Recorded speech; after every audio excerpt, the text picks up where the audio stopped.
what I learned about How to Train a Dragon and my life coaching thing, which specializes in adoption, trauma, codependency, loneliness, complex family dynamics, and abandonment issues, which again, I'm heading a free one-on-one sessions, guys. Go to my website at Unfiltered Life Coaching, free one-on-one sessions, and if you forget to like, comment, and subscribe, hit the subscription, everybody.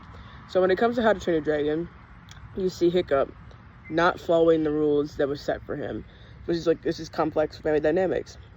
He's trying to do something different, go off on his own, while his family in the first movie are saying dragons are bad, dragons are evil, we need to kill them and catch them, and then he accidentally arrowed one down, and he found out that that's not all actually the case, which makes it complex because Hiccup's supposed to be some strong, big Viking, and he's kind of like a peewee little skinny stick that you don't really that you wouldn't take him seriously as like a future leader. And you have Astrid over there, all strong and mighty, little skinny stick, but all strong and mighty. But you take her more seriously because she's got the Viking mentality, and the more of the raw that the area is looking for. I think it's Forks. Is it Forks? I literally just watched a movie yesterday. If I forget something, then forget me or whatever. Birkin! That's what they call Birkin. But you see Hiccup struggling with figuring out what's right in his mind to what his family wants him to do. And that's what happens when it comes to complex family dynamics and when you are the most integrated yourself. You're not always going to agree with what your family says. You're going to have to step away on your own path, figure out what's the best course of action for you. Because keep in mind, I love my family, but I know for a fact, I'm not going to always take their advice on every single little thing, because at the end of the day, I know myself more than what they know about me. They know me pretty well, but at the end of the day, there's certain things and habits that when you work on yourself that you know to the fullest extent.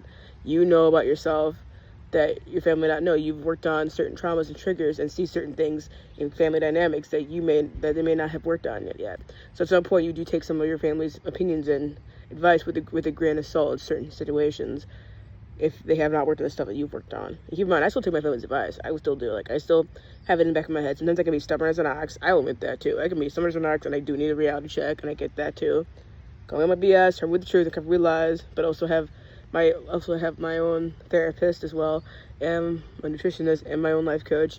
That also helps me dive in deeper to my triggers and traumas and what I've grew up in. And we see Hiccup in the movie, still trying to figure out his struggle, not feel like betraying his family, because technically, in the first movie, if you haven't seen the rest of them, his mom did die of a dragon. What do you know is basically, if you don't check dragons first, they won't check you most times. And you gotta bond a dragon, you gotta figure out their ways, you gotta figure out what they don't take. And then Hiccup goes on a journey, basically telling Birkin, hey, we don't need to fear dragons, they can actually be our friends. We can teach them to love us, and we teach them to love us and love them, and gain their trust. We have to gain their trust first. And for a long time, Hiccup's dad didn't understand what Hiccup was doing. He didn't really believe that until it happened, until Hiccup was fully saved at the end, where Toothless came and saved Hiccup from the big, bad, bigger dragon. Forgot his name again. Big, bad, big dragon at the end of the movie. And keep in mind, spoilers, if you haven't seen the movie yet. My bad. But he saved him, and then he realized, wow, the dragons may not be, as bad as we think. And when they did the final battle, they did have dragons. When Hiccup woke up, there's people at Burke with dragons.